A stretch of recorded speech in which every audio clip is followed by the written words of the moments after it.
नमस्कार मित्रों, स्वागत है आपका हमारे रहस्य चैनल पर। आज की वीडियो में हम बात करेंगे बागेश्वर धाम महाराज धीरेन्द्र कृष्ण शास्त्री द्वारा दिव्य दरबार का आयोजन कब किया जाता है। बागेश्वर धाम में प्रेत दरबार प्रत्येक मंगलवार को चलता रहता है। प्रेत दरबार में आए हुए प्रत्येक व्यक्ति की अर्जी स्वीकार की जाती है, जिसमें प्रेत बाधाओं का निराकरण किया जाता है। अगर किसी कारण बस महाराज जी अपने आश्रम से बाहर हुए तो दरबार का लगना निश्चित नहीं रहता है, लेकिन अगर महाराज जी अपने आश्रम में है तो दरबार का लगना निश्चित है। इसके अलावा यदि महाराज जी कहीं कथा वाचन करते हैं तो वहां पर भी 2 दिन दरबार का आयोजन किया जाता है।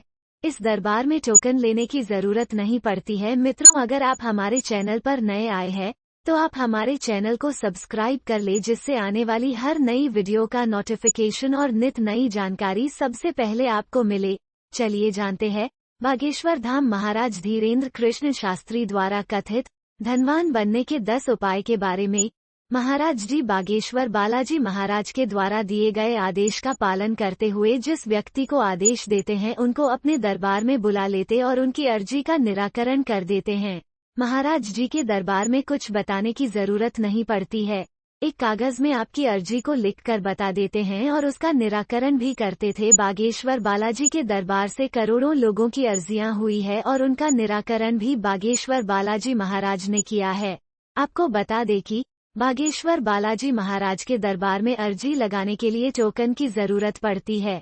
बागेश्वर धाम पर जो दिव्य दरबार का जो आयोजन किया जाता है वो प्रत्येक मंगलवार और शनिवार को नहीं किया जाता है।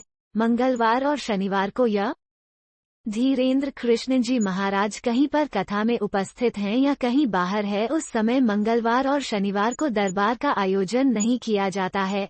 मंगलवार को महाराज जी का आगमन तो होता है, कहीं पर भी कथा का आयोजन कर रहे हो, लेकिन धाम पर प्रत्येक मंगलवार को दिव्य दरबार आयोजन नहीं किया जाता है। जब कभी बागेश्वर धाम पर दरबार का आयोजन होना होता है तो वहां पर उपस्थित महाराज के संपर्क में रहने वाली बागेश्वर धाम की सेवा करने वाली गुरुजन है, वह पहले से ही लोगों को अवगत करा देते हैं कि दरबार को किस तारीख पर आयोजन किया जाएगा। अक्सर दरबार मंगलवार और शनिवार आयोजित होता ही रहता है।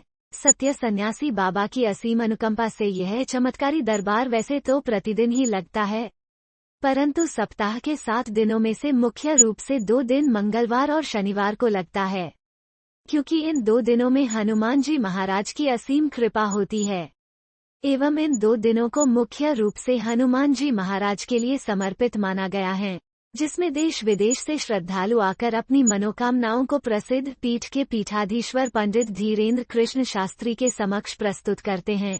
इन 2 दिनों में मुख्य रूप से अपार जनसमूह देखने को मिलता है, जिससे धाम की शोभा में 4 चांद लग जाते हैं।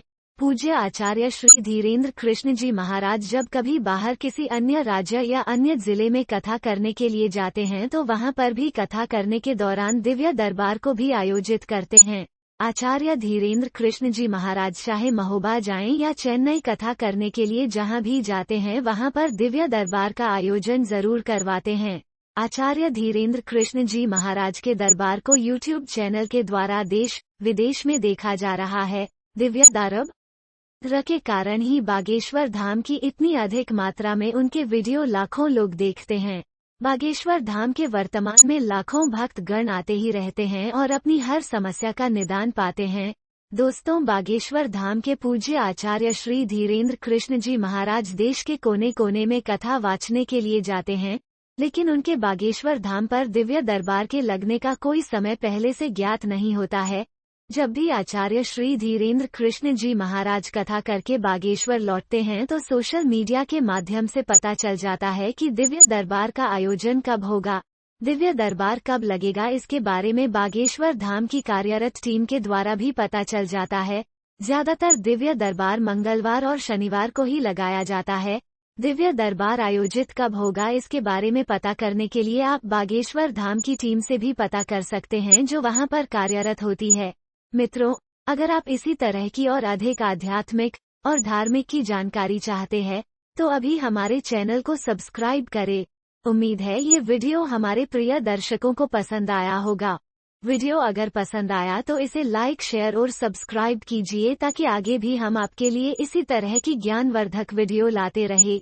जय हिंद दोस्तों, धन्यवाद।